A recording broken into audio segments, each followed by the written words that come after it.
Xin chào tất cả các bạn, hiện tại thì mình đang ở bệnh viện thẩm mỹ Lavian, một bệnh viện mà theo Yến được biết là khá là nổi tiếng và được rất nhiều bạn bè nghệ sĩ thăm và được rất là bạn bè nghệ sĩ thăm ở đây.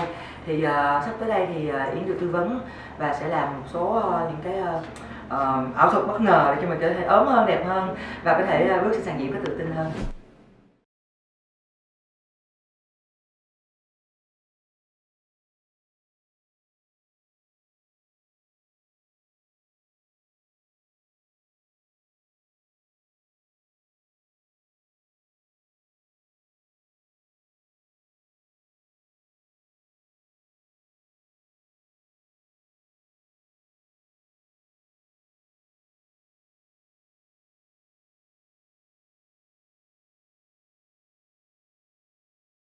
통증도 훨씬 좋아지실 것 같아요. Một lát nữa mình đứng dậy đi lại thì nó sẽ đỡ hơn rất là nhiều đấy chị nhé. 위로 한번 쳐다보실까요?